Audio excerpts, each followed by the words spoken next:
नमस्कार। John take के online platform पर आपका स्वागत है। और अब हम एएन बैच के लिए, जिसमें करंट अफेयर्स आपके लिए यूट्यूब चैनल पे करंट अफेयर्स लेके आ रहे हैं।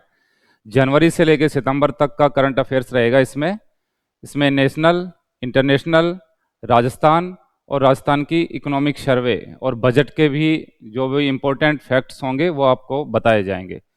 इसमें 15 या 20 घंटे की जो क्लास होगी फास्ट तरीके से, स्पेशल फोकस रहेगा एएन बैच के लिए इसमें, और राजस्थान, इंटरनेशनल, नेशनल सभी इसमें इंक्लूड कर दी जाएंगी।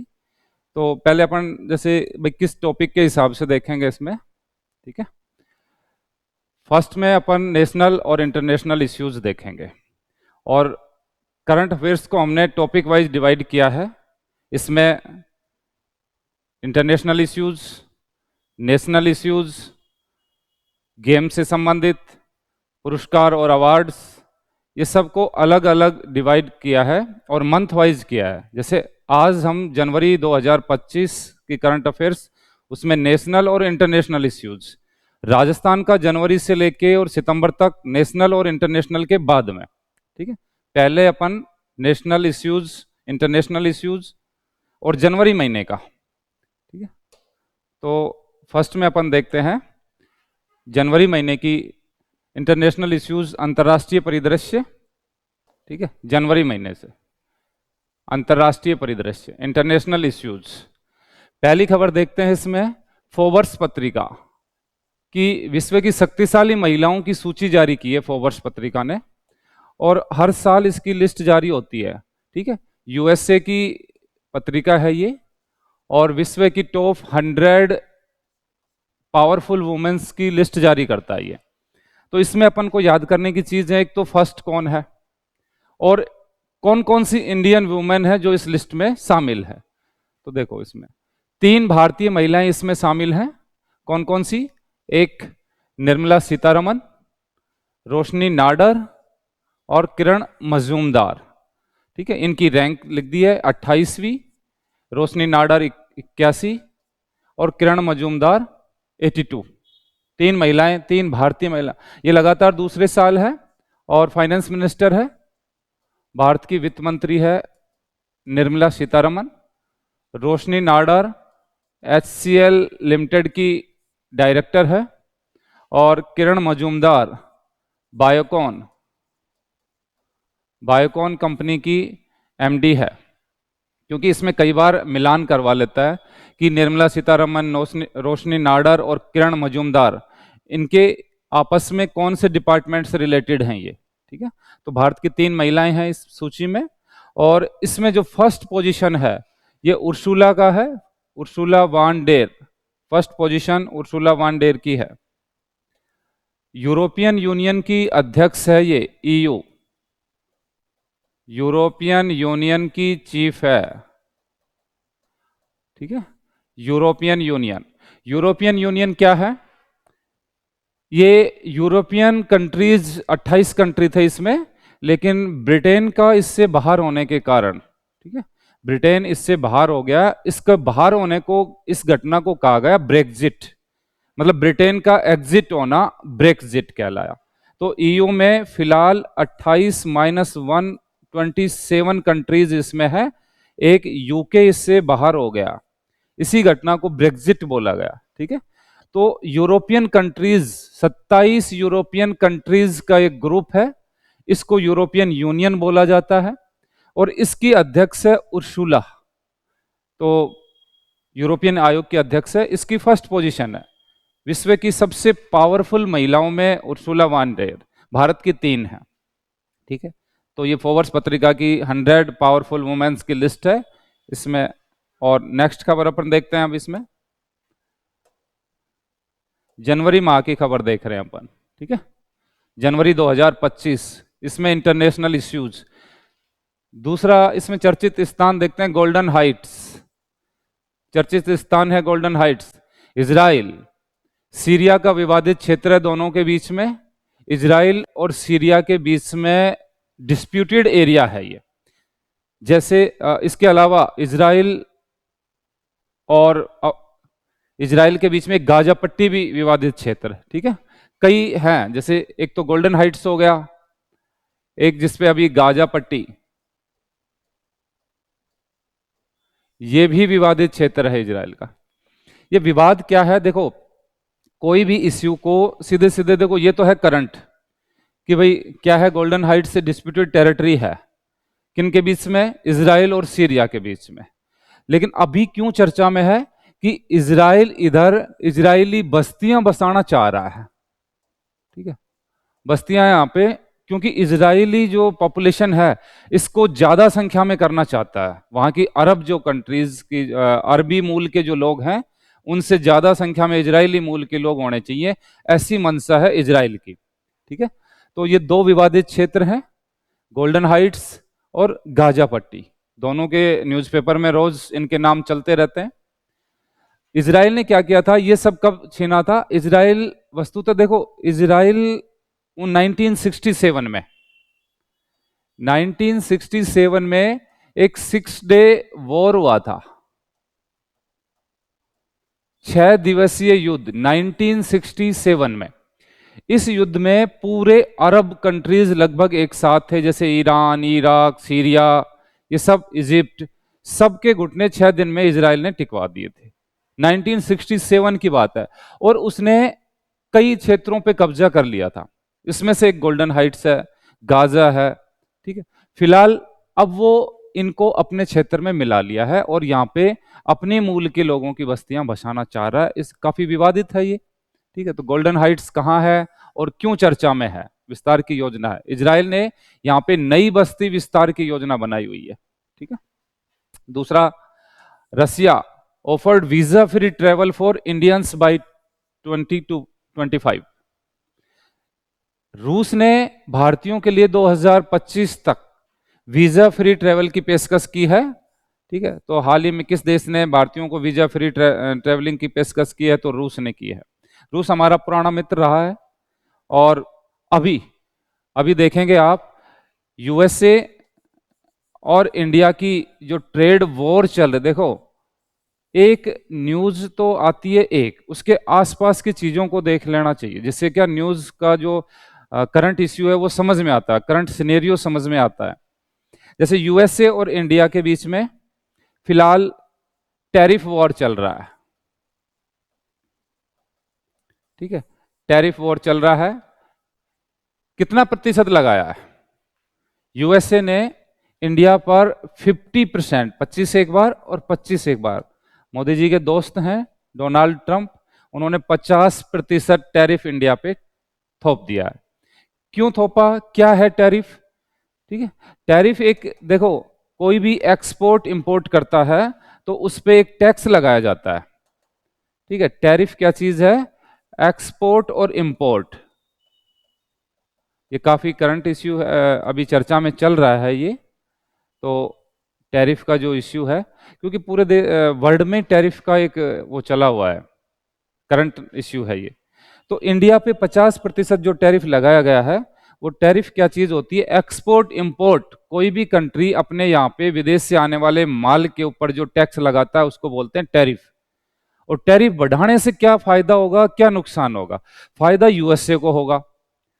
होगा क्या, वहां के जो लोकल काम करने वाले लोग हैं, लोकल वहां का जो प्रोडक्शन है वो बढ़ेगा वहां पे, क्योंकि बाहर से आने वाला माल होगा महंगा, और महंगा होगा तो लोकल माल ज्यादा अच्छे से बिकेगा। इसलिए यूएसए, वहां के मेड इन यूएसए को बढ़ाने के लिए ऐसा किया जा रहा है, ठीक है। तो इसके पीछे उनकी मंशा ये है। भारत को इससे क्या फायदा, क्या नुकसान होगा? भारत को इससे नुकसान होगा। नुकसान क्या होगा, क्योंकि हमारा जो ट्रेड है वो प्रॉफिट में चलता है, किसके साथ, यूएसए के साथ में हमारा ट्रेड प्रॉफिट में चलता है। मतलब हम भेजते ज्यादा हैं, एक्सपोर्ट ज्यादा करते हैं और इंपोर्ट कम करते हैं, वहां हम सरप्लस में रहते हैं। जबकि चाइना के साथ में, चाइना के साथ में हम घाटे में रहते हैं, ठीक है, यहां पे नेगेटिव रहता है हमारा। चाइना अगर टैरिफ बढ़ा दे तो हमें कोई नुकसान नहीं है, बढ़िया है, सामान नहीं जाएगा तो हम भेजते ही नहीं है चाइना। तो चाइना से हम मंगवाते ज्यादा हैं, भेजते नहीं है। यूएसए में हम हैंडीक्राफ्ट्स वगैरह, हीरे जवाहरात, इस टाइप की चीजें भेजते हैं। तो यूएसए के साथ में हमारा एक्सपोर्ट ज्यादा है, इंपोर्ट कम है। इस वजह से हमारे को टैरिफ बढ़ाने से नुकसान होगा, इसीलिए प्रधानमंत्री इस पे कोई भी टिप्पणी, सरकारी जो भी आदमी है फॉरेन मिनिस्टर है, किसी ने भी इसके ऊपर मतलब कोई टिप्पणी नहीं की है, क्योंकि ऐसा करना आगे के लिए भी खतरनाक हो सकता है, क्योंकि सारा का सारा हमारा तो पूरी इकोनॉमी इसी पे डिपेंड है। तो ये करंट इश्यू है। अच्छा, इसी में ये क्यों लगाया गया, कह रहा है कि आप रसिया से तेल खरीदना बंद करिए, और रूस हमारा पुराना मित्र है, सस्ते दामों पे तेल दे रहा है, और सस्ते दामों पे भी वो इसलिए नहीं दे रहा कि हमारा मित्र है, वो इसलिए दिया जा रहा है कि रूस G8 का मेंबर था। देखो सारी चीजें हैं, और विदेश जो नीति चलती है ना, उसमें कोई दोस्त नहीं होता, कोई दुश्मन नहीं होता। विदेश नीति में सबसे पहले होता है अपना हित, ठीक है ना, कंट्री फर्स्ट होता है। और रूस को G8 से निकाल दिया, ग्लोबल जो 8 कंट्रियों का, डेवलप्ड कंट्रियों का एक ग्रुप है G8, उसमें से रूस को बाहर कर दिया गया। अब रूस को बाहर कर दिया गया, और उसके साथ में उसके ट्रेड बैरियर्स लगाए गए। क्यों लगाए गए? यूक्रेन और रसिया के वार की वजह से। यूरोप ने उसके ऊपर प्रतिबंध लगाए हैं, यूएसए ने प्रतिबंध लगाए हैं रूस के ऊपर। अब ऐसे में रूस अपना सामान कहां बेचे? तो चाइना को बेचेगा, इंडिया को बेचेगा। अब इंडिया भी ऐसी सिचुएशन में अपना फायदा देखेगा कि सस्ते में खरीदेगा वो, तो हमारे को सस्ते में तेल मिलता है रूस से, इस वजह से हम बंद नहीं कर रहे हैं। क्योंकि रूस के साथ में अगर हम तेल नहीं खरीदेंगे तो फिर कहां से खरीदें? तो ये समस्या है, दोनों तरफ से समस्या है। एक तरफ हमारा रूस के साथ में रिलेशन, एक तरफ हम यूएसए के साथ में भी बिगाड़ना नहीं चाहते। तो ये टैरिफ वॉर है, ये तेल का इश्यू है इसमें, और इसके पीछे सब मतलब कंट्री फर्स्ट वाला जो काम करता है, कंट्री फर्स्ट का जो फॉरेन पॉलिसी का इश्यू है वो काम कर रहा है। तो यूएसए के साथ में प्रॉफिट में रहते हैं, चाइना के साथ में हम नेगेटिव में रहते हैं, ठीक है। तो फिलहाल उन्होंने हमारे को, बात ये चल रही थी कि रूस ने हमारे को वीजा फ्री कर दिया है 2025 तक, और उसके पीछे ये सब घटनाक्रम है, ठीक है। तो नेक्स्ट न्यूज देखते हैं। अब नेशनल इश्यूज पे आते हैं। ये तो इंटरनेशनल इश्यूज थे, जैसे फोर्ब्स पत्रिका था, ठीक है, एक गोलन हाइट्स का इश्यू था, जनवरी इश्यू, सिर्फ जनवरी मंथ के देख रहे हैं। ऐसे हम नेशनल इंटरनेशनल गेम पुरस्कार अवार्ड सभी, और जितने भी लास्ट में हम क्या करेंगे कि अपॉइंटमेंट्स जितनी हुई हैं जनवरी से लेके सितंबर तक, सारी की सारी इंपॉर्टेंट अपॉइंटमेंट हैं, वो भी अपन देख लेंगे। इसमें जनवरी से लेके सितंबर तक का जो भी करंट रहेगा, नेशनल इंटरनेशनल और राजस्थान, सभी को हम फास्ट तरीके से करने की कोशिश करेंगे। मतलब ऐसा नहीं है कि अपन पॉइंट छोड़ देंगे या डाटा कम करेंगे, डाटा उतना ही रहेगा जितना आना चाहिए। हम अपने तरफ से जो इंपॉर्टेंट चीजें हैं वो एक जल्दी 15-20 घंटे की क्लास में करवाने की कोशिश कर रहे हैं, जिससे आप लोगों को कुछ फायदा हो। आप डबल स्पीड पे करके देखेंगे तो 10 घंटे में देख लेंगे, ठीक है। अभी है नेशनल सिनेरियो। जनवरी 2025 में एक बिल आया, वन नेशन वन इलेक्शन, और देश में या राजस्थान प्रदेश में अभी पंचायती राज चुनाव नहीं हो रहे हैं, जबकि पंचायती राज को 5 साल हो चुके हैं। ऐसा इसलिए किया जा रहा है कि कह रहे हैं कि वन नेशन वन इलेक्शन, मतलब लोकसभा, विधानसभा और पंचायती राज, तीनों चुनाव एक साथ करवाए जाएंगे। ऐसा इसलिए पंचायती चुनाव नहीं करवाए जा रहे फिलहाल। तो ये बिल आया है, देखो कोई भी चीज है ऐसे नहीं करवा सकते आप इसको समझें कि बिल क्या चीज होती है, क्या होगा इसका इफेक्ट्स। इश्यू क्या है कि लोकसभा में 129वां कॉन्स्टिट्यूशन अमेंडमेंट बिल लाया गया, और वो बिल क्या है? एक देश वन नेशन वन इलेक्शन, एक देश एक चुनाव, एक देश एक चुनाव, 129वां कॉन्स्टिट्यूशन अमेंडमेंट बिल लोकसभा में पुट अप कर दिया गया है। अब अपन समझते हैं कि इसका क्या फायदा होगा, क्या नुकसान होगा। आपके मेंस में रिटर्न में भी आता है, जो एनवायरनमेंट और इकोनॉमिक्स के जो चीजें हैं, तो आपका इस जो भी नेशनल इंटरनेशनल इश्यूज हैं आपके लिखने की क्षमता बढ़ाएंगे। वो तब है कि सीधे सीधे फैक्ट नहीं पढ़ने आपको, उसके आसपास की चीजें, भाई इससे क्या प्रॉफिट होगा, क्या नुकसान होगा, क्यों लाया जा रहा है और क्यों नहीं लाना जाना चाहिए, बिल क्या चीज है, लोकसभा में कैसे लाया जाता है। तो इसको देखो पॉलिटी है ये एक तरह से। कोई भी चीज में आप देखो कानून कहां बनते हैं, कानून बनते हैं संसद में, संसद में कानून पास किए जाते हैं। और कानून कैसे पास होंगे, सबसे पहले होता है प्रपोजल। कोई भी आपके दिमाग में कोई आइडिया आया उसको अपन बोलते हैं प्रस्ताव या प्रपोजल, ठीक है, प्रस्ताव रखा गया। फिर प्रस्ताव को आप रिटर्न में ले आते हैं तो इसको बोलते हैं बिल, इसको बिल को बोलते हैं विधेयक। और ये दोनों सदनों द्वारा, लोकसभा और राज्यसभा, दोनों सदन इसको जब पास कर देते हैं और पास करने के बाद में ये प्रेसिडेंट राष्ट्रपति के पास चला जाता है और राष्ट्रपति इस पे साइन कर देता है, तो ये किस में कन्वर्ट हो जाता है, एक्ट में। तो अभी क्या है, ये बिल है, ठीक है ना, बिल बोला गया है इसको। और जब ये पास हो जाएगा तो one nation one election act बोला जाएगा इसको। अभी इसको बोल रहे हैं हम बिल, पास नहीं हुआ है, सिर्फ लोकसभा में रखा गया है। दोनों सदन जब इसको पास कर देंगे और ये फाइनली प्रेसिडेंट के पास चला जाएगा मैटर, तो इसको हम बिल बोल देंगे, ठीक है। तो इसमें संशोधन विधेयक, ये भी ध्यान रखना 129वें नंबर का है, ये सीरियल वाइज है।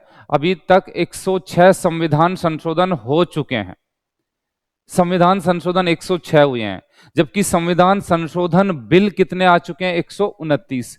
अब आप कहोगे 106 और 129 के बीच में बाकी कहां गए, तो कई ऐसे भी हैं जो पास नहीं हुए। बिल एक अलग चीज है, बिल हो सकता है पास हो ना भी हो, ठीक है ना। तो जो पास हो गए उनको बोला जाता है संविधान संशोधन एक्ट। 105 हो चुके हैं, 106 सॉरी, ठीक है, 106 संविधान संशोधन हो चुके हैं, लेकिन बिल कितने आ चुके हैं, 129।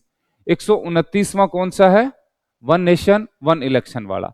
अब ये इससे देखो लाया क्यों गया है, आपका मेंस की वजह से मैं आपको यहां पे 2 पॉइंट बता देता हूं, अदरवाइज करंट में तो सिर्फ ये आपका फैक्ट ही है, ठीक है।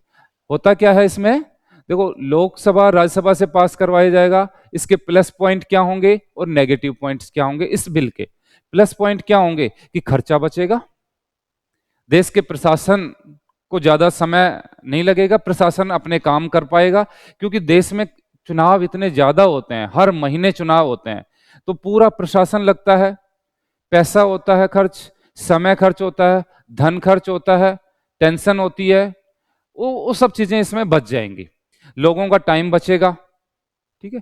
और इसमें नेगेटिव पॉइंट्स क्या है कि भाई इसमें ये हो सकता है कि एक बार कई बार लहर चलती है किसी सेंटर गवर्नमेंट के हिसाब से, तो कहीं ऐसा ना हो लहर के वजह से स्टेट गवर्नमेंट या पंचायती राज के चुनाव भी एक तरफ ही चले जाएं। एक तो ये, दूसरा ये भी हो सकता है कि एक कंट्रोल का काम किया जाता है इलेक्शन की वजह से, सरकारें तानाशाही ना बने, निरंकुश ना रहें। 5 साल तक अगर वो बिल्कुल फ्री रहेंगी तो हो सकता है मनमाने डिसीजन लेने लग जाए। दबाव कैसे आता है कि अभी उन्हें लगता है कि इस स्टेट में चुनाव होने वाला है तो सेंट्रल गवर्नमेंट दबाव में आती है, तो जब लगेगा कि 5 साल तक ना किसी स्टेट में चुनाव है, ना किसी पंचायत के चुनाव है और ना ही लोकसभा और राज्यसभा के चुनाव है, तो सरकार दबाव में नहीं आएगी, जनता के ऊपर मनमानी की जाने की संभावनाएं ज्यादा बढ़ेंगी, तानाशाही रवैये की ज्यादा संभावना बनती है इसमें।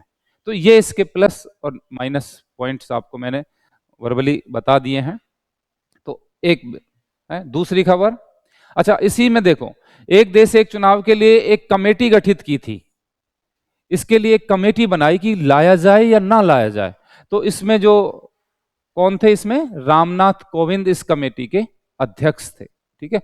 और इसके लिए एक जेपीसी भी बनाई गई, ज्वाइंट पार्लियामेंट्री कमेटी। अच्छा, जब रामनाथ कोविंद पूर्व राष्ट्रपति हैं, इनकी अध्यक्षता में एक कमेटी बनी, उस कमेटी ने कहा कि ठीक है लाया जाए। अब लाया गया और ले आया गया लोकसभा में। लोकसभा में अब कानून कैसे बनते हैं कि एक कमेटी को भेजा जाता है पहले, तो उसके लिए जो ज्वाइंट पार्लियामेंट्री कमेटी बनी उसमें राजस्थान का सांसद है पीपी चौधरी, इसकी अध्यक्षता में, ये अध्यक्ष हैं जेपीसी के। इस देखो ध्यान रखना, जेपीसी के अध्यक्ष हैं पीपी चौधरी और one nation one election committee के लिए जो अध्यक्ष है वो है रामनाथ कोविंद। ठीक है, दोनों ऐसा नहीं है अध्यक्ष अध्यक्ष एक जैसा ही कर दे, ये राजस्थान के हैं और आपका राजस्थान का एग्जाम है, इस लिहाज से मैंने इसको कोट कर दिया है। नेक्स्ट नेक्स्ट खबर देख रहे हैं। संयुक्त राष्ट्र नारकोटिक्स ड्रग आयोग का अध्यक्ष बन गया है कौन? इंडिया। संयुक्त राष्ट्र नारकोटिक्स, ठीक है, संयुक्त राष्ट्र नारकोटिक्स, सीएनडी बोलते हैं इसको शॉर्ट में, सीएनडी, नारकोटिक्स ड्रग्स, सीएनडी। तो ये एक यूनाइटेड नेशन का ऑर्गेनाइजेशन है, आर्थिक सामाजिक परिषद का एक ऑर्गेनाइजेशन है क्या? सीएनडी। तो हर साल इसमें अध्यक्ष चेंज होते रहते हैं, साल 2 साल के लिए बनाए जाते हैं। तो अब की बार नारकोटिक्स ड्रग्स आयोग जो यूएन का, ध्यान रखना यूएन का है, यूनाइटेड नेशन, नारकोटिक्स ड्रग्स का जो अध्यक्ष है उसकी अध्यक्षता इंडिया ने संभाली है। केन बेतवा नदी जोड़ो परियोजना, केन बेतवा, देखो राजस्थान में भी चल रहा है ये नदी जोड़ो परियोजना, चंबल और उसकी सहायक नदियों को जोड़ने की एक योजना है। ठीक है, वैसी ही एक योजना केन नदी और बेतवा नदी, ये मध्य प्रदेश में है। ठीक है, ये मध्य प्रदेश और यूपी इन दोनों को फायदा होगा इससे। तो केन और बेतवा का जो नदी जोड़ो प्रोजेक्ट है उससे किन 2 राज्यों को प्रॉफिट होगा? तो एमपी और यूपी के लिए है। चंबल और उसकी सहायक नदियों को जोड़ने का जो प्लान है उससे किसको फायदा होगा? उससे एमपी और राजस्थान को फायदा होगा। तो केन बेतवा नेशनल इश्यूज पढ़ रहे हैं हम, ये जब राजस्थान वाला इश्यू पढ़ेंगे उसमें चंबल और उसकी सहायक नदियों को जोड़ने का जो प्लान है उसको भी पढ़ेंगे उसमें। तो फिलहाल तो ये इसकी आधारशिला, इसका जो पत्थर है प्रधानमंत्री द्वारा रखा जा चुका है। नेक्स्ट खबर, देश में देखो फास्ट कर रहे हैं और सभी इश्यूज को साथ में उसके आसपास की चीजों को समझाते हुए चल रहे हैं, जिससे आपका जल्दी रिवीजन हो और आपके एक तरह से रामबाण का काम करेगा ये। इसमें आपको अलग से कुछ पढ़ने की जरूरत नहीं है। हमने जितनी भी पत्र पत्रिकाएं हैं मार्केट में अवेलेबल, जो जनवरी फरवरी जो मासिक पत्रिकाएं आती हैं, न्यूज़पेपर आते हैं, उन सभी को क्रक्स और अपने हिसाब से कि भाई इसमें ये चीज आ सकती है, संभावना, अपना एक्सपीरियंस और इंपॉर्टेंट चीजें, उनको एक साथ रखने की कोशिश की है। फालतू चीजों को हमने हटा दिया है इसमें। ऐसा नहीं है कि फूल पत्ती वाली क्लास की तरह हमने इसको बढ़ाया, नहीं, लंबा नहीं खींचना चाहते अपन। ठीक है, तो देश में ये 57वां टाइगर रिजर्व है, देश का 57 टाइगर रिजर्व है। रातापानी, रातापानी जगह का नाम है, मध्य प्रदेश में है ये 57वां टाइगर रिजर्व। देखो टाइगर रिजर्व क्या होता है, नंबर काउंटिंग पूछा, आरएस प्री में पूछा है कौन से नंबर का, देखो फर्स्ट ग्रेड में पूछा, आरएस में पूछा, प्री में कौन से नंबर का, तो 57 नंबर का। अभी कौन सा है? रातापानी टाइगर रिजर्व, ध्यान रखना टाइगर रिजर्व है ये। कई बार पूछ लेता है राष्ट्रीय उद्यान, ठीक है, नेशनल पार्क, जबकि ये है टाइगर रिजर्व। जैसे राजस्थान के टाइगर रिजर्व की बात करें, एक राष्ट्रीय उद्यान की बात करें, तो राष्ट्रीय उद्यान तो एक ही है, भरतपुर, ठीक है, और टाइगर रिजर्व की बात करें तो सरिस्का है, सवाई माधोपुर वाला है, ठीक है। लेकिन टाइगर रिजर्व क्या होता है, जिसमें ये किस एक्ट के तहत बनते हैं? 1972 में एक वन्य जीव संरक्षण एक्ट आया, वाइल्ड लाइफ कंजर्वेशन एक्ट, ठीक है, वाइल्ड लाइफ कंजर्वेशन एक्ट, वन्य जीव संरक्षण एक्ट कब आया? 1972 में। और उसी एक्ट के तहत 1973 में क्या लाया गया? Tiger project. तो टाइगर प्रोजेक्ट आपके एनवायरमेंट है इसलिए बता रहा हूं। टाइगर प्रोजेक्ट कब लाया गया? 1973 में। एलिफेंट प्रोजेक्ट कब लाया? 1992 में, ठीक है। तो यहां टाइगर की बात कर रहे हैं तो 1973 में। और इसी के तहत, टाइगर प्रोजेक्ट के तहत, जो भी वन्यजीव राष्ट्रीय उद्यान है, वन्यजीव अभ्यारण्य है, उनको जिसमें टाइगर निवास करते हैं, टाइगर को संरक्षण की योजनाएं चलाई जाती हैं, तो उसको अपन बोल देते हैं टाइगर प्रोजेक्ट के तहत टाइगर रिजर्व। और ऐसे ऐसे पूरे देश में 57 है, जिसमें राजस्थान में ही 4 हैं। ठीक है। 57 टाइगर रिजर्व है, एमपी में है ये। देश का पहला वर्टिकल लिफ्ट सी ब्रिज, समुद्री ब्रिज की बात कर रहा है ये, वर्टिकल, ठीक है ना। देश का पहला वर्टिकल सी ब्रिज कहां है ये? पंबन ब्रिज, इसका क्या नाम है? पंबन ब्रिज। और किधर है? तमिलनाडु में। पंबन ब्रिज तमिलनाडु, वर्टिकल सी ब्रिज है, ध्यान रहे। और इसमें ये देखो कहां से जोड़ेगा, तमिलनाडु की मुख्य भूमि, ये तमिलनाडु है, देश का निचला हिस्सा इस तरह से है, और यहां रामेश्वर द्वीप, ठीक है, रामेश्वरम द्वीप आइलैंड और तमिलनाडु की मुख्य भूमि को जोड़ेगा, इनके बीच में जोड़ेगा। और पंबन ब्रिज को, पंबन द्वीप, दो द्वीप हैं ये, रामेश्वर द्वीप और एक है पंबन द्वीप, इनको मुख्य भूमि से कनेक्ट किया जाएगा। इसको किसके द्वारा? वर्टिकल सी लिफ्ट सी ब्रिज के द्वारा, पंबन ब्रिज। तो तब तमिलनाडु में है, ध्यान रहे। और कहां से कहां तक जोड़ेगा? पंबन द्वीप को तमिलनाडु के मुख्य भूमि से जोड़ा जाएगा। रामेश्वर द्वीप वही है जहां पे अब्दुल कलाम का जन्म हुआ था, देश के पूर्व राष्ट्रपति अब्दुल कलाम, रामेश्वर द्वीप, ठीक है। और यहीं पे राम सेतु भी है, ठीक है ना। इसी में क्या है? राम सेतु। राम सेतु तो आप जानते ही होंगे, रामायण में नाम सुना होगा, हनुमान जी और उनकी वानर सेना, राम बाल और उनकी वानर सेना के द्वारा जब लंका में जाने के लिए जो द्वीप बनाया गया उसको कहा गया राम सेतु, ठीक है। तो राम सेतु, पंबन द्वीप, ये सब चीजें इधर ही है। पंबन ब्रिज बनाया गया, पंबन द्वीप के कारण इसका नाम रख दिया गया पंबन ब्रिज। देश का पहला राज्य जिसने योग पॉलिसी लागू की तो कौन सा है? उत्तराखंड। योगा पॉलिसी सबसे पहले यूके, यूके का मतलब है उत्तराखंड, यहां पे मैं यूके मतलब ब्रिटेन की बात नहीं कर रहा हूं, उत्तराखंड, ठीक है। और यहीं जब कह रहे हो तो सबसे फर्स्ट की बात कर रहे हो उत्तराखंड में, तो एक चीज और लागू की है उत्तराखंड ने, कौन सी? Uniform civil code.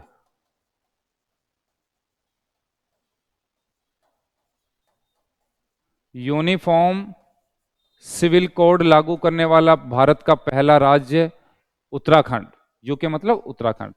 अब देखो योगा पॉलिसी के बारे में बात करें तो और क्या है इसके बारे में, फिर यूनिफॉर्म सिविल कोड की बात करेंगे।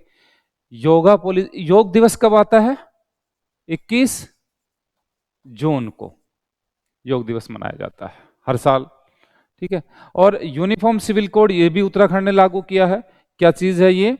आर्टिकल 44 आपने पॉलिटी में पढ़ा होगा, आर्टिकल 44, पूरे देश में सभी जातीय समुदाय, सभी धार्मिक नस्लों के लिए एक कानून हो, ऐसा आर्टिकल 44 में कहा गया है कि सभी के लिए एक कानून होगा। अभी के लिए क्या अलग अलग कानून है? हैं बिल्कुल, जैसे हिंदुओं के लिए एक विवाह, मुसलमानों के लिए 4 विवाह, ऐसी छूट है। तो ये अलग अलग है, इनको एक कानून बनाया जाए, सभी नागरिकों के लिए एक कानून हो, इसी को कहा गया है uniform civil code.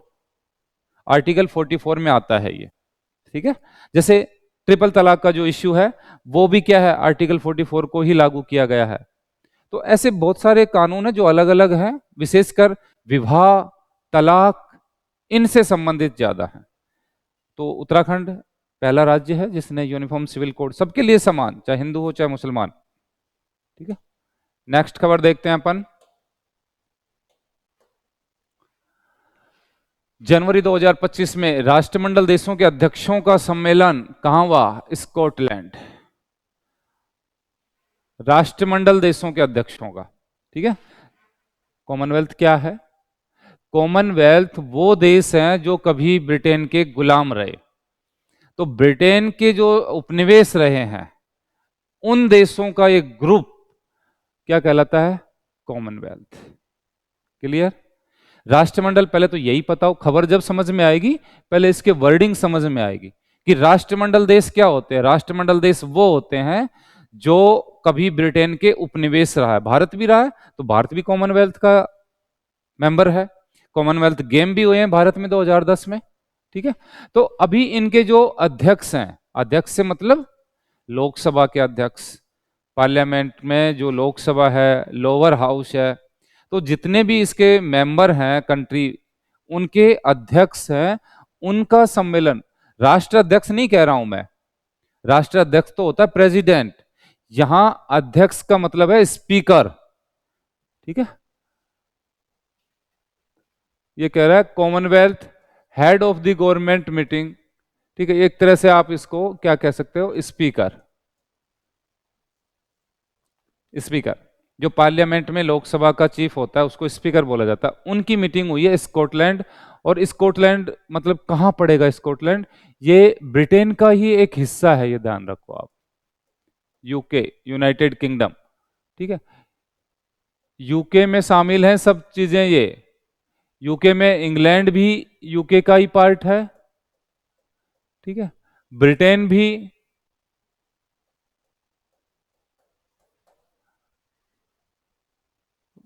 Wales, Ireland. ठीक है, ये ब्रिटेन की जगह यहां पे क्या कर लेंगे, स्कॉटलैंड। ये सब मिला के ब्रिटेन या यूनाइटेड किंगडम, चार चीजों को मिला के बोलते हैं हम यूके। यूके में कौन कौन शामिल है, इंग्लैंड शामिल है, स्कॉटलैंड शामिल है, वेल्स शामिल है और आयरलैंड। इन सबको मिक्स करके अपन बोलते हैं यूके। ठीक है, तो यहाँ स्कॉटलैंड में ये आयोजित किया जाएगा। अब नेक्स्ट है 18वां प्रवासी भारतीय दिवस सम्मेलन। प्रवासी भारतीय सब, ठीक है, प्रवासी, एनआरआई बोल सकते हो आप इसको, एनआरआई दिवस, नॉन रेजिडेंट इंडियन। प्रवासी भारतीय दिवस सम्मेलन 2025 का आयोजन कहाँ किया गया, तो भुवनेश्वर, उड़ीसा में किया गया। इंपॉर्टेंट चीज है। और इसमें कौन अध्यक्ष था, कहाँ आयोजित किया गया, ठीक है, चीफ गेस्ट कौन था, ये सब चीजें इसमें पूछी जा सकती हैं। और क्यों मनाया जाता है ये, और कब। देखो, प्रवासी हमेशा आपको 7 से 9 जनवरी के बीच में ये मनाया जाएगा हर साल। 7 से 9 के बीच में ही क्यों मनाया जाएगा, क्योंकि इस दिन गांधी जी भारत से, वो विदेश से लौटे थे। गांधी जी लौटे थे दक्षिण अफ्रीका प्रवास के बाद में, गांधी जी इंडिया लौटे थे इस समय। ठीक है, तो उसकी खुशी में या उस वजह से उसको याद रखने के लिए हम हर साल प्रवासी भारतीय दिवस मनाते हैं। 2025 में मनाएगा उड़ीसा में। और यहाँ पे इसका मुख्य जो थीम क्या रही है, थीम इसकी रही है विकसित भारत में प्रवासी भारतीयों का योगदान। ये इसकी मेन जो थीम है वो ये है। ठीक है, इसमें जो चीफ गेस्ट है वो कौन है, क्रिस्टीना काली केगल। इसमें चीफ गेस्ट है क्रिस्टीना केगल। ठीक है, कौन है ये क्रिस्टीना, ये त्रिनिदाद और टोबैगो की राष्ट्रपति है, प्रेसिडेंट है। इसको क्यों बुलाया गया हमने, क्योंकि देखो, त्रिनिदाद हुआ, टोबैगो हुआ, फिजी हुआ, इस तरह के कई जो कंट्री हैं उसमें इंडिया मूल के लोग ज्यादा हैं। और ये कब, अंग्रेजों के टाइम पे इनको मजदूर बना के अंग्रेज लेके गए थे। देश 1947 में आजाद हुआ, वापस छोड़ के गए नहीं। और ये दो लैटिन अमेरिकन देश हैं, वहां पे बस गए। धीरे धीरे क्या किया उन्होंने, भाई वहां पे पावर में आ गए, पॉलिटिक्स में आ गए, और वहां आज इतने ज्यादा मतलब सत्ता में, पावर में है वो, कि वहां के देश के प्रधानमंत्री, राष्ट्रपति, ये सब है। तो नाम से भी पता चल जाता है क्रिस्टीना काली केगल। ये तो हालांकि नाम इंडियन जैसा नहीं है, लेकिन इंडियन मूल की है ये। कभी इनकी 5-7 पीढ़ियां पहले इंडिया मूल के लोग हैं ये, यूपी बिहार से ज्यादा करके गए हैं ये। जैसे कमला प्रसाद बिसेसर है, फिजी के महेंद्र चौधरी थे, ये सब भारतीय मूल के लोग हैं और हम इनको बुलाते रहते हैं। ठीक है, जैसे मॉरिशस की है वो, मॉरिशस है, फिजी है, ये सब देश। नेक्स्ट खबर देखते हैं। तो इसमें तो आपको 3-4 पॉइंट्स याद रखने हैं, कब हुआ, कहाँ हुआ, कौन चीफ गेस्ट था, ठीक है, और किस खुशी में मनाया जाता है ये। तो गांधी जी के आगमन की खुशी में ये मनाया जाता है। नेक्स्ट देखो, इसमें अभी जनवरी 2025 में एक रिपोर्ट आई है, भारतीय वन रिपोर्ट। ठीक है, तो इम्पोर्टेंट है एग्जाम की दृष्टि से। तो जनवरी में आई, इसलिए मैंने, वैसे तो इसको अलग पढ़ते हैं, अलग पढ़ सकते हैं अलग से वन रिपोर्ट के नाम से, लेकिन जनवरी माह में ही है ये न्यूज़, तो हमने इसको जनवरी महीने में ही देख लिया। तो वन रिपोर्ट के बारे में कि भाई कहाँ सबसे ज़्यादा वन है, परसेंटेज के हिसाब से कहाँ है, एरिया वाइज सबसे कहाँ है, ठीक है। फिर इसको कुछ राजस्थान के संदर्भ में भी देख लेंगे, तो वो देखेंगे, जैसे इसके कुछ फैक्ट्स हैं, इंपॉर्टेंट चीज है। जनवरी में आई है, ये बात अलग है कि काफी दिन पहले आई है, अदरवाइज वन रिपोर्ट एनवायरमेंट की चीज है, वैसे भी एनवायरमेंट इश्यूज तो सबसे ज्यादा इंपॉर्टेंट चीज होती है। भारतीय वन अनुसंधान केंद्र देहरादून द्वारा जारी किया जाता है, पहला तो यही आता है, ठीक है ना।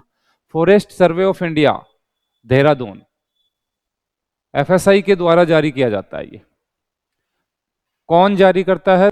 एफएसआई देहरादून। इसका हेडक्वार्टर कहाँ है? देहरादून, उत्तराखंड में। वन और पर्यावरण मंत्री ने जारी की है, तो वन और पर्यावरण मंत्री एट प्रेजेंट कौन है? भूपेंद्र यादव, ठीक है। वर्तमान में वन और वृक्ष कुल, कल नहीं है ये, टोटल, टोटल की बात कर रहा है। वर्तमान में इंडिया में टोटल, ठीक है, नेशनल लेवल हाइलाइट्स क्या क्या है? Current forest and tree cover.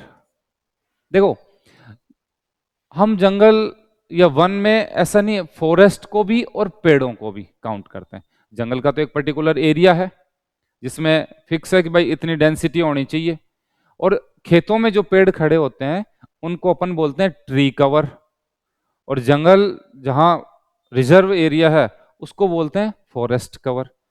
तो टोटल की बात करेंगे हम कभी भी, तो उसमें फॉरेस्ट कवर और ट्री कवर दोनों काउंट किए जाते हैं, ठीक है। तो कितना प्रतिशत है? वर्तमान में कुल वन और वृक्ष आवरण है 25.17। इंडिया में 25.17% वन और वृक्षावरण है टोटल, ठीक है। वन और वृक्षावरण दोनों का अलग अलग भी आ जाता है, वन आवरण अलग, वृक्ष आवरण अलग, और हम बता रहे हैं टोटल वन और वृक्षावरण 25.17% है। होना कितना चाहिए? होना कितना चाहिए? 33% होना चाहिए मिनिमम। ये हमारा फिक्स्ड है, टारगेटेड है कि भाई 33% से कम नहीं होना चाहिए, जबकि हमारे पास में है 25% ही, काफी कम। देश के वन और वृक्ष आवरण में वृद्धि हुई है फिलहाल। कितनी वृद्धि हुई है? 1445 वर्ग किलोमीटर की वृद्धि हुई है, स्क्वायर किलोमीटर, ठीक है। टोटल जो वृद्धि हुई है इस बार वो इतने किलोमीटर, वर्ग किलोमीटर की है। वन और वृक्ष आवरण में अधिकतम वृद्धि वाले शीर्ष राज्य कौन कौन से? भाई ठीक है, वृद्धि हो गई, लेकिन किस राज्यों में सबसे ज्यादा हुई है? ठीक है, तो टॉप 3 राज्य कौन कौन से जिनमें वृद्धि हुई है? 1 number Chhattisgarh, 2 number Uttar Pradesh, 3 number Orissa, और 4 नंबर राजस्थान। 3 ही लेते हैं हम, लेकिन राजस्थान है 4th नंबर पे, इसलिए राजस्थान तक ले लिया गया, राजस्थान का एग्जाम है। वन और वृक्ष आवरण में अधिकतम शीर्ष वृद्धि दर्शाने वाले 4 राज्य, सबसे टॉप छत्तीसगढ़ में, फिर उत्तर प्रदेश में, उड़ीसा में, और राजस्थान 4th नंबर पे है। राजस्थान में भी वन और वृक्ष आवरण में वृद्धि हुई है। वन और वृक्ष आवरण में सर्वाधिक कमी किस किस में? तो सबसे ज्यादा एक ही स्टेट ले लिया हमने इसमें, मध्य प्रदेश। हालांकि आप ये कहोगे कि मध्य प्रदेश में तो सबसे ज्यादा एरिया वाइज जंगल है, लेकिन कमी की बात कर रहे हैं हम। होंगे, लेकिन कम भी तो वहीं हुए जहां ज्यादा होते हैं, वहीं तो कमी होगी ना। तो सबसे ज्यादा कमी कहां हुई है? मध्य प्रदेश में। सर्वाधिक वन और वृक्ष आवरण वाला राज्य कौन सा है? देखो ये आ गया, मध्य प्रदेश। सबसे ज्यादा वनावरण और वृक्षावरण भी मध्य प्रदेश में है, लेकिन कमी भी मध्य प्रदेश में ही है। और राज्य के कुल भौगोलिक क्षेत्रफल में सर्वाधिक वनावरण कहाँ है? अगर हम प्रतिशत की बात करें कि स्टेट या यूटी दोनों में से, ठीक है, कुछ भी हो सकता है, स्टेट और यूटी, अगर हम टोटल की बात करें कि कहाँ हाईएस्ट फॉरेस्ट कवर कहाँ है परसेंटेज वाइज, या एरिया वाइज नहीं, मध्य प्रदेश में क्या है? एरिया वाइज है, ठीक है, ये एरिया वाइज है मध्य प्रदेश, एरिया वाइज। और ये क्या है, परसेंटेज वाइज। परसेंटेज के हिसाब से सबसे ज्यादा किधर है, लक्षद्वीप। लक्षद्वीप में लगभग 90 से ऊपर है, 91। इंडिया में एक ही ऐसा स्टेट या यूटी है जहां 90 से ऊपर है, एकमात्र। 90 से साथ नीचे है, जैसे नॉर्थ ईस्ट के राज्यों में भी है, लेकिन 90 से ऊपर कहीं नहीं है। 90% से ऊपर सिर्फ लक्षद्वीप में है। तो ये आपका ISFR रिपोर्ट 2023, ठीक है, जो अभी रिलीज हुई है दिसंबर जनवरी में। तो उस हिसाब से इसको बता रहे कि फॉरेस्ट 18वां एडिशन है, ये भी ध्यान रखना, ये 18वां एडिशन है। कौन जारी करता है, कौन सा एडिशन है, और इसके अकॉर्डिंग इस एट प्रेजेंट कितना प्रतिशत है, 25 पॉइंट समथिंग। और सबसे ज्यादा कहाँ है, सबसे कम कहाँ है, परसेंटेज वाइज सबसे ज्यादा कहाँ है, और सबसे ज्यादा कमी कहाँ हुई है, ये सब चीजें पॉइंट इसमें बता दिए अपन। नेक्स्ट खबर देखें, इसमें राजस्थान के हिसाब से भी इस रिपोर्ट को देख लेते हैं। ठीक है भाई, वैसे तो राजस्थान की जो करंट आएगी उसमें भी चीजें आएंगी, लेकिन ये जब पूरी रिपोर्ट आती है तो पूरे इंडिया की और सभी राज्यों की आती है ये। तो उसमें देखें कि फॉरेस्ट जो रिपोर्ट है कॉन्टेस्ट ऑफ राजस्थान के हिसाब से देखें, तो देखो ये सब चीजें क्या है, ये अति मध्यम, ये सब चीजें क्या है, मैक्सिमम फॉरेस्ट टाइप। ठीक है, इधर थोड़ा सा कट गया है, open forest, next moderate dense forest, और देन वेरी डेंस फॉरेस्ट। तो राजस्थान में सबसे ज्यादा वन कौन से हैं, तो ओपन, यहां लिख देता हूं मैं, ओपन फॉरेस्ट, खुले वन। ठीक है, इसको ऐसे कर सकते हैं आप लोग कि सबसे मिनिमम क्या है, खुले वन, फिर उसके बाद में मध्यम सघन, और फिर उसके बाद में अति सघन।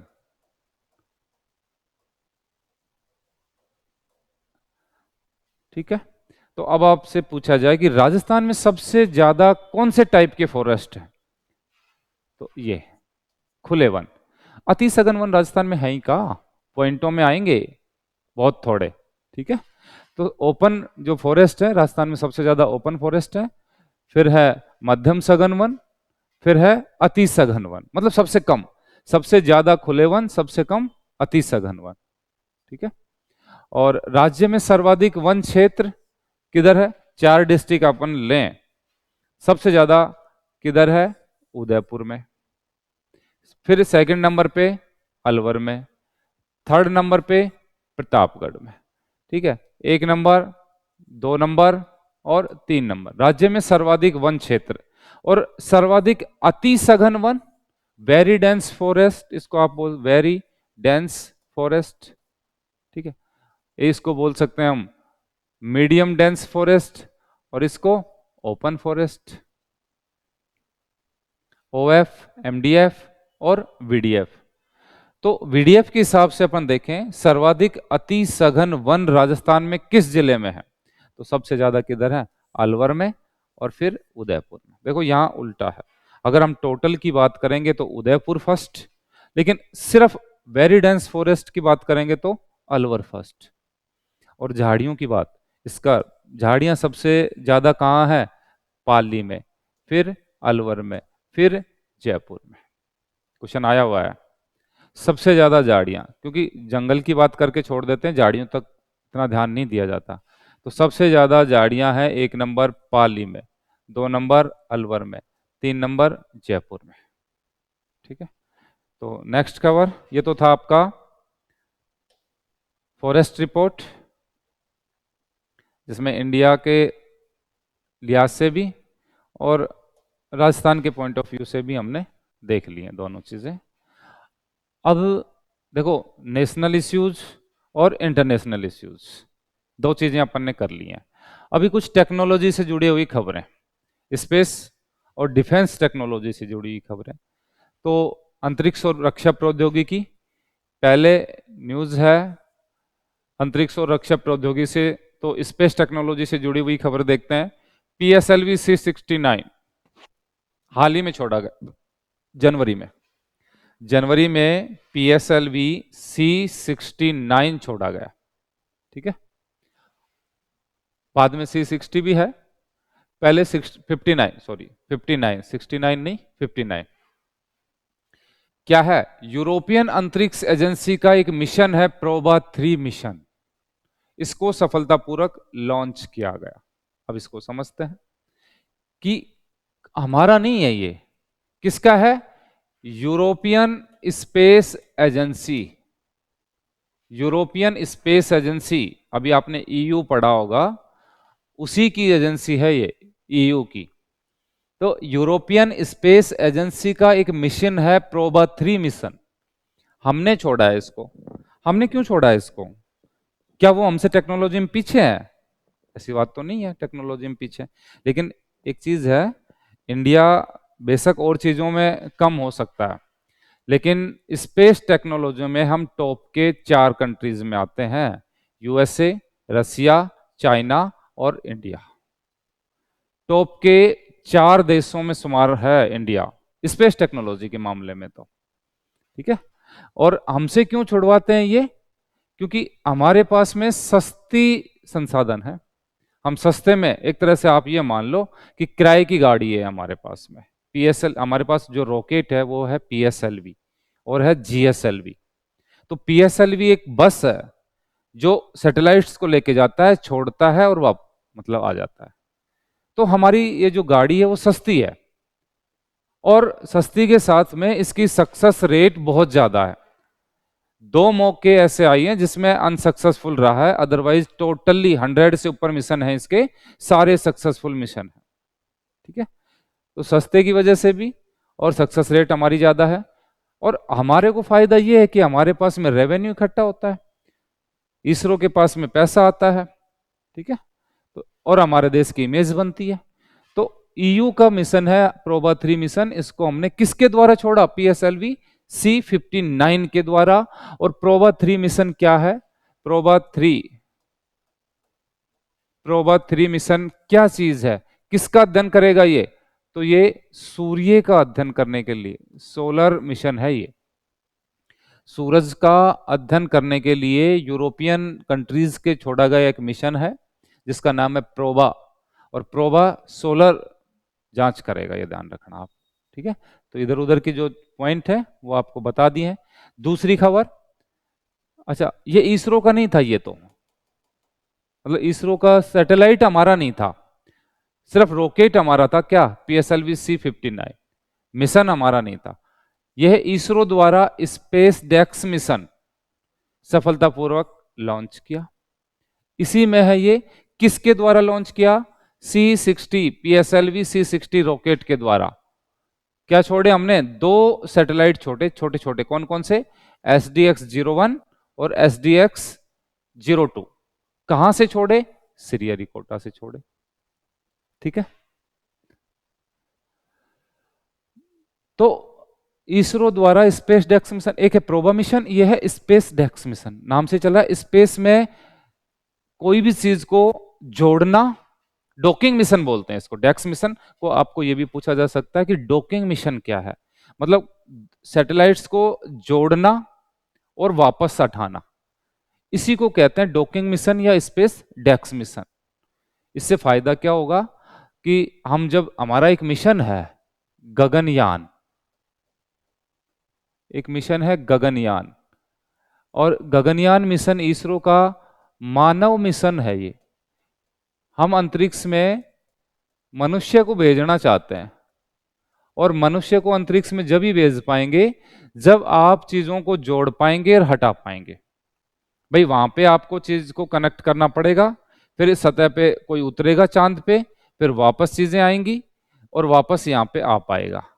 अगर हम इसको नहीं जोड़ेंगे, नहीं हटा पाएंगे, तो गया हुआ आदमी वापस कैसे आएगा? नहीं आ पाएगा। तो इसी मिशन को कहा गया स्पेस डेक्स, या इसको बोलते हैं डॉकिंग मिशन, ठीक है। इसरो का मिशन है, और इसरो हमारी स्पेस एजेंसी है। इसरो कब बनी? 1969 में। कहाँ इसका हेडक्वार्टर? तिरुवनंतपुरम। हेडक्वार्टर तो इसका बेंगलुरु में है, ठीक है।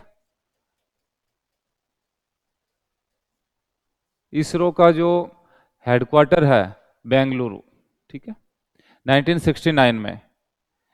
अब PSLV C60 रॉकेट द्वारा छोड़ा गया, दो हैं इसमें सैटेलाइट, और कहां से छोड़ा? श्रीहरिकोटा से। देखो इसको आप समझें, श्रीहरिकोटा से ही क्यों छोड़ा गया इसको? जितने भी आप देखोगे या तो यहां से श्रीहरिकोटा,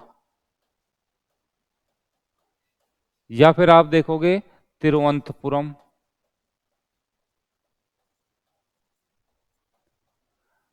जितने भी रॉकेट प्रक्षेपण केंद्र है, सैटेलाइट लॉन्च जो पैड है हमारी इधर है, या तो श्रीहरिकोटा में है या यहां से छोड़ते हैं। एक अभी यूपी में और बना है, ठीक है, वो छोटा मोटा करने के लिए। श्रीहरिकोटा कहाँ है? आंध्र प्रदेश में। और ये कहाँ है? केरल में। तो C60 कहां से छोड़ा है? श्रीहरिकोटा से। श्रीहरिकोटा में जो रेंज है जहां से छोड़ा जाता है उसका क्या नाम है? सतीश धवन स्पेस सेंटर है ये, सतीश धवन अंतरिक्ष प्रक्षेपण केंद्र, सैटेलाइट लॉन्चिंग पैड। और इसका क्या नाम है? विक्रम साराभाई। इसका नाम है Vikram Sarabhai, Vikram Sarabhai space launching pad, ठीक है। दो चीजें हैं सतीश धवन के नाम से, और दोनों ही स्पेस साइंटिस्ट हैं। सतीश धवन के नाम से श्रीहरिकोटा में है, और विक्रम साराभाई जिसने इसरो का जनक कहा जाता, father of ISRO, India space programme का फादर कहा जाता है विक्रम साराभाई को। तो विक्रम साराभाई ने तिरुवनंतपुरम में इसके नाम से है। तो यहां से छोड़ा गया है अभी कौन सा? PSLV C60, और इससे दो रॉकेट लेके गया है SDX-01, SDX-02, ठीक है। और इस मिशन का नाम दिया गया स्पेस डेक्स मिशन। और इसी में इसरो द्वारा नेक्स्ट एक स्पेस की खबर है, क्रायोजेनिक इंजन का सफलतापूर्वक परीक्षण किया गया है इंडिया ने, ठीक है। और क्रायोजेनिक जो इंजन है उसका नाम क्या है? GE-20। GE-20 क्या है? क्रायोजेनिक इंजन है। और क्रायोजेनिक इंजन क्या चीज होती है? ये अति लो टेम्परेचर टेक्निक है। लो टेम्परेचर टेक्निक है क्या? क्रायोजेनिक टेक्निक, क्योंकि इससे एनर्जी लॉस कम होगा लो टेम्परेचर पे, और हम ज्यादा मतलब कम फ्यूल में ज्यादा दूरी तक जा पाएंगे। तो बड़े मिशन जो भी होंगे जहां पे मानव मिशन होंगे उसमें आपको क्रायोजेनिक टेक्नोलॉजी का यूज किया जाएगा। और ये इसीलिए कर रहे हैं क्योंकि इससे हम हमारे आगे जो चंद्रयान 4 मिशन है उसको हम अंजाम दे पाएंगे। तो ये सारी चीजें उसी के लिए किए जा रहे हैं, ठीक है। तो स्पेस से जुड़ी हुई खबरें थी ये 3-4। अभी देखते हैं और इसमें अब पुरस्कार और अवार्ड, टेक्नोलॉजी से जुड़ी हुई 3-4 खबरें देखी। पहले इंटरनेशनल इश्यूज, फिर नेशनल इश्यूज, फिर टेक्नोलॉजी, और अभी है अवार्ड और ऑनर जनवरी महीने के, ठीक है। जनवरी महीने में टाइम्स पत्रिका, USA की पत्रिका है टाइम पत्रिका, 2024 के person of the year award Donald Trump, ठीक है।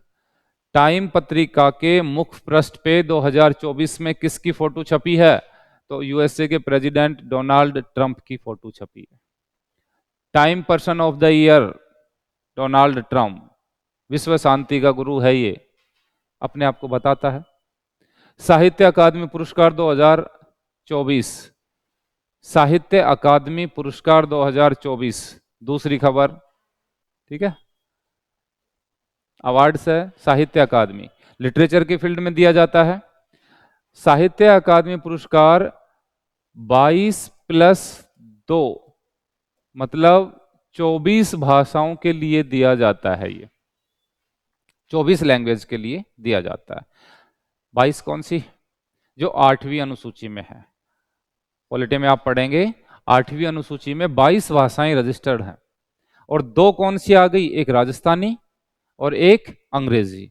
इस तरह से टोटल साहित्य अकादमी अवार्ड दिया जाता है 24 भाषाओं के लिए, ठीक है। तो इसमें देखेंगे हम हिंदी भाषा के लिए मुख्य मुख्य रूप से हम दो एक ही देखेंगे। हिंदी के लिए किसको दिया है, इंग्लिश के लिए किसको दिया है, और राजस्थान का एग्जाम है इसलिए राजस्थानी के लिए किसको दिया गया। तीन लैंग्वेज 24 की 24 तो मैं पढ़ना नहीं है। मणिपुरी के लिए किसको दिया है, मराठी के लिए किसको दिया है, ये आप लोगों को नहीं याद रखना है, ठीक है। हिंदी भाषा के लिए राइटर है गगनमील। और कौन सी किताब, इस गगनमील की एक किताब है मैं जब तक बाहर आई, ठीक है ना। ये जो बुक है, ये वाली बुक, ये गगनमील की है। तो कौन, किस राइटर का नाम, गगनमील, किताब का नाम मैं जब तक बाहर आई, इसके लिए दिया गया। राजस्थानी लैंग्वेज के लिए मुकुट मणिराज, राजस्थानी लैंग्वेज के लिए दिया है मुकुट मणिराज। इसकी किताब का नाम है गांव और अम्मा। राजस्थानी में और को क्या लिखते हैं, अर, गांव और अम्मा ऐसे बोलते हैं। अंग्रेजी में, अंग्रेजी लैंग्वेज के लिए है स्ट्रेन किरी। स्ट्रेन किरी को अंग्रेजी का साहित्य अकादमी अवार्ड दिया गया है। इनकी किताब कौन सी है, स्प्रिट नाइट, ठीक है, स्प्रिट नाइट। तो ये साहित्य अकादमी अवार्ड है। हिंदी के लिए गगनमील, राजस्थानी के लिए मुकुट मणिराज, अंग्रेजी के लिए स्ट्रेन किरी। और इनकी जो कृतियां हैं, इनकी जो बुक्स हैं, वो भी याद रखनी है आपको। नेक्स्ट अवार्ड देखो,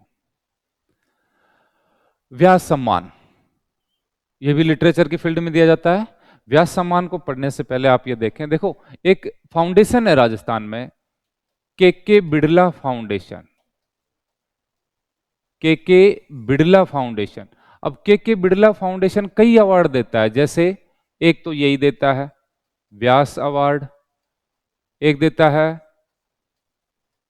सरस्वती अवार्ड, एक देता है वाचस्पति पुरस्कार, और इस तरह से तीन चार अवार्ड देता है ये। के बिड़ला फाउंडेशन के अवार्ड है ये। पहली बात तो व्यास सम्मान किस फाउंडेशन का है, तो के बिड़ला फाउंडेशन का है, ठीक है। और उपन्यास कौन, इसको किसको दिया, तो अब की बार किसको दिया है, सूर्यवाला को। उपन्यास का नाम कौन देश को वासी, ठीक है। तो व्यास सम्मान सूर्यवाला, कौन देश को वासी। FIFA best award 2024, FIFA best award 2024 next खबर है, नेक्स्ट अवार्ड है। पहली बात, फीफा के नाम से ही पता चल रहा है फुटबॉल का अवार्ड है। फीफा फुटबॉल की सर्वोच्च संस्था है, जैसे आईसीसी क्रिकेट की सर्वोच्च संस्था है। और इसका हेडक्वार्टर, फीफा का हेडक्वार्टर स्विट्जरलैंड ज्यूरिख में है। फीफा का हेडक्वार्टर स्विट्जरलैंड ज्यूरिख, ठीक है। अब इसमें फीफा के जो बेस्ट अवार्ड हैं फुटबॉल के लिए, सर्वश्रेष्ठ मेल प्लेयर विनीसियस जू, इसको दिया है। सर्वश्रेष्ठ फीमेल आइताना बोनामती, ठीक है। मेल और फीमेल दो याद रखने अपन को, इसमें रोनाल्डो वगैरह नहीं है, ध्यान रखने। फीफा का बेस्ट प्लेयर का अवार्ड गया है विनीसियस जू को, और बेस्ट फीमेल प्लेयर है आइताना बोनामती। पिछले साल भी इसी को मिला था, इस साल भी इसी को मिला है। और भाई नेक्स्ट है miss India USA 2024, miss India USA 2024, यह है कैटलिन सैंड्रा नील, मिस इंडिया यूएसए। एक होती है मिस इंडिया, ध्यान कंफ्यूज नहीं होना है, ये मिस इंडिया नहीं है, अमेरिका की मिस इंडिया है ये। मिस इंडिया यूएसए, यूएसए में रहने वाली भारतीय मूल की लड़कियों का कंपटीशन है बस। मिस इंडिया का इंडिया में होगा, ठीक है। और मिसेज इंडिया शादीशुदा महिलाओं का, जो अमेरिका में रह रही है उनको कंपटीशन। मिसेज इंडिया यूएसए, ये कौन है, संस्कृति। और मिस इंडिया कैटलिन सैंड्रा। ये तो करंट अफेयर्स जनवरी चल रहा है। और अब आते हैं अपन नेक्स्ट टॉपिक, खेल परिदृश्य, स्पोर्ट्स सिनेरियो, स्पोर्ट्स से रिलेटेड खबरें पढ़ेंगे। हमने पढ़ लिया national issues, international issues, awards, technology, और अब आते हैं स्पोर्ट्स पे, पांचवा ठीक है, 5 पॉइंटों के आधार पे हम हर महीने को देखेंगे, जनवरी, फरवरी, मार्च, अप्रैल, मई, जून, जुलाई, अगस्त और लास्ट सितंबर तक। ठीक है, फिर इसके बाद में ऐसे ही राजस्थान का बजट और इकोनॉमिक सर्वे, ये सब चीजें देखते जाएंगे। इसमें लगभग सारी चीजें कवर हैं। एक महीने का जो इंपॉर्टेंट चीज थी वो हमने उठा ली, और जो भी किसी भी टॉपिक में पढ़ने लायक पॉइंट थे वो आपको बता दिए गए हैं। खेल परिदृश्य में देखें तो under 19 Asia cup 2024, under 19 Asia cup 2024, ठीक है, कहां पे, मेजबान कौन है, यूएई, ठीक है, यूएई। विजेता इसमें बांग्लादेश, और मेजबान है संयुक्त अरब अमीरात। भारत को हरा के बांग्लादेश ने अंडर 19 एशिया कप 2024 जीता है। क्रिकेट, क्या है ये, under 19 cricket. Under 19 Asia cup cricket 2024 कहां हुआ, यूएई। कौन जीता, बांग्लादेश। किसको हरा के जीता, भारत को हरा के जीता। फिर अंडर 19 महिला एशिया कप 2024, ये भी क्रिकेट का है,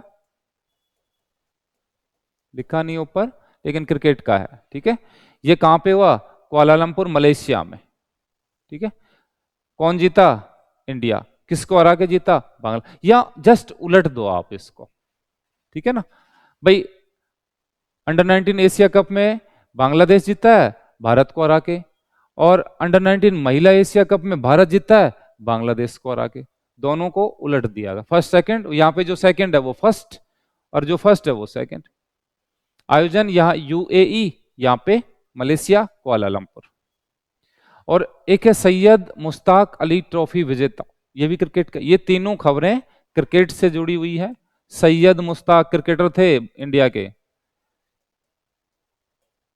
सैयद मुश्ताक, उनके नाम पे जो ट्रॉफी चलती है, तो सैयद मुश्ताक ट्रॉफी विजेता कौन है, मुंबई की टीम। नेक्स्ट खबर, ठीक है, गेम से जुड़ी हुई चीजें चल रही हैं। सैयद मोदी, देखो वो सैयद मुश्ताक थे, सैयद मोदी इंटरनेशनल, ये बैडमिंटन की है, ध्यान रखना। वो क्रिकेट से जुड़ी हुई खबरें थी जनवरी मंथ से, ये badminton, Syed Modi international badminton. इसमें देखो पुरुष सिंगल और महिला single, male single, female single, पुरुष एकल, महिला एकल। यहां जीता है लक्ष्य सेन, और महिलाओं में कौन जीता है, पीवी सिंधु। इंडियन है दोनों, दोनों भारतीय हैं। और यहाँ पे आजकल क्या है, किसी भी प्लेयर का नाम देके और ये पूछ लेता है किस गेम से रिलेटेड है। तो क्रिकेटरों को तो हम सभी जानते ही हैं, लेकिन जैसे लक्ष्य सेन किससे है, बैडमिंटन। पीवी सिंधु को हम सब जानते हैं क्योंकि ओलंपिक मेडलिस्ट है ये।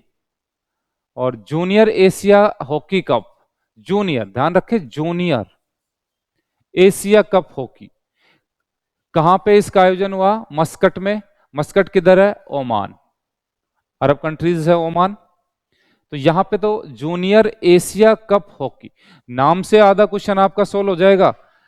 अगर एशिया कप हॉकी है तो आयोजन भी एशिया में ही होगा, और एशिया कप है कोई भी, चाहे वो क्रिकेट का है, चाहे हॉकी का है, जूनियर एशिया कप हॉकी, ठीक है। एशिया कप अगर कोई भी होगा तो एशिया का कंट्री ही इसमें जीतेगा और एशिया में ही आयोजित होगा। आप ऑप्शन में ये देखें कि कौन कौन एशिया से बाहर है, उसको कट कर लेंगे, ठीक है।